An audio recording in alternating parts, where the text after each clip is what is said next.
mercado de grãos. Este é o assunto abordado hoje no Minuto Agro pelo administrador Leonardo Martini.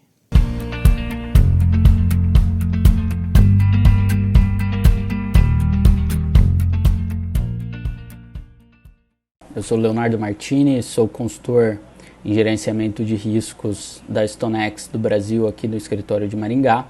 E eu vou comentar um pouquinho com vocês os principais pontos que a gente tem visto aí para o mercado de grãos, principalmente falando de soja e milho. Tá? Começando pela soja, bastante volatilidade nos mercados, né? Já tem aí desde o mês de agosto um movimento de alta bastante forte se mantendo, né?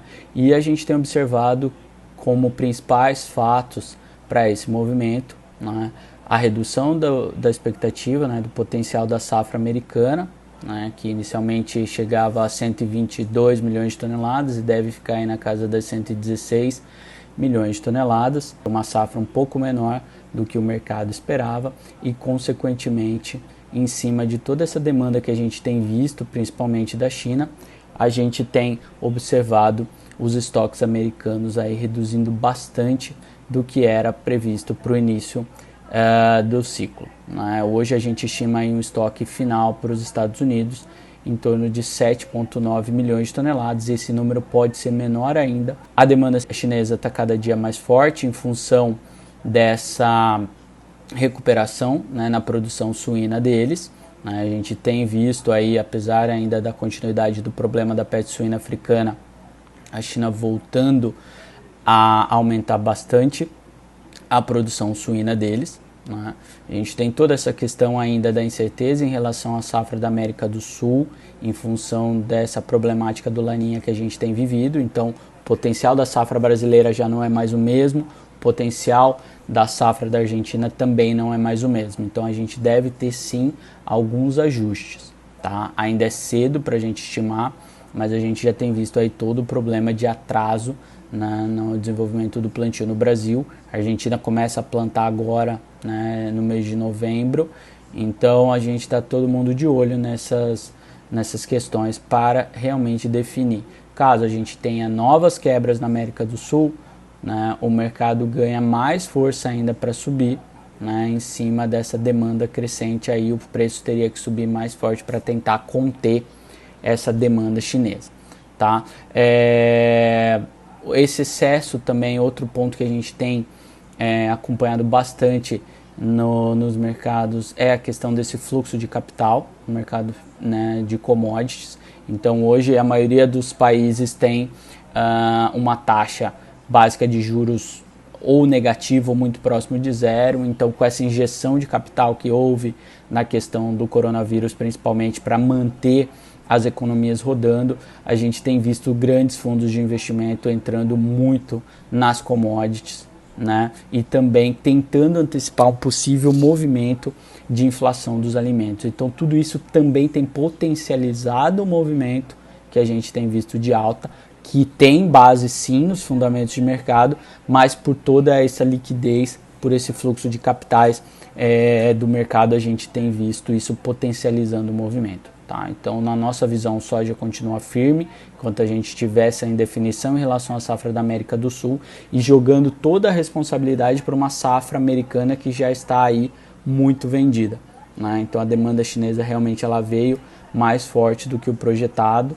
e está bem aí, ela veio realmente para secar o mercado, digamos assim, né?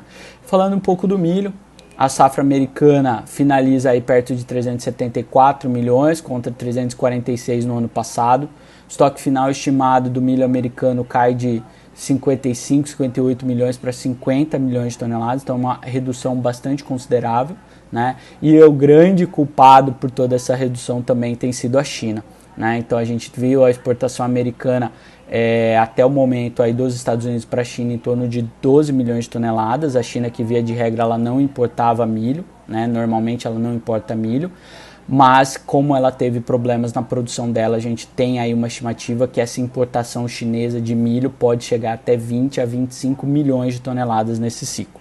Tá? Então isso deve manter o Chicago aí bastante forte. No Brasil a gente exporta bastante, né? Tá aí uma exportação até esse momento em 24 milhões, com uma projeção de 34 milhões de toneladas. Demanda segue firme, produtor muito capitalizado, a gente não vê pressão baixista para o preço do físico, tá? Então, dessa forma, e aí já projetando ajustes na safra verão, que já estão com problemas no Rio Grande do Sul e Santa Catarina, onde a Stonex já veio reduzindo o potencial de safra desses dois estados, coloca a situação perfeita para que no primeiro trimestre, aí no primeiro semestre de 2021, a gente tenha uma situação de continuidade de preços de milho firme nesse período, tá? Além de tudo isso, um atraso no plantio de soja, ocasionando aí consequentemente lá na frente um atraso na janela de plantio do safrinha, jogando todo o risco climático de corte de chuva mais cedo no MT, no centro-oeste, e riscos de geada no sul do MS e Paraná. Tá? Então a situação do milho, na nossa visão, ainda é de preços mais firmes, tá? E dificilmente isso vai mudar, porque a gente tem visto o produtor segurando bastante mesmo, e quem precisa comprar precisa jogar esse preço para cima para tentar comprar alguma coisa, tá? Então, resumidamente, essa é a nossa visão para soja e milho, né? O mercado está muito rápido, a gente precisa rever bastante rápido essas premissas, tá? E então logo a gente tiver novas informações, a gente vai deixando vocês atualizados. Tá ok? Muito obrigado. A Stonex agradece a oportunidade e a gente fica à disposição. Um abraço. Este foi mais um Minuto Agro do Presente Rural. Mais informações como essa você consegue através de nossas redes sociais. Até a próxima.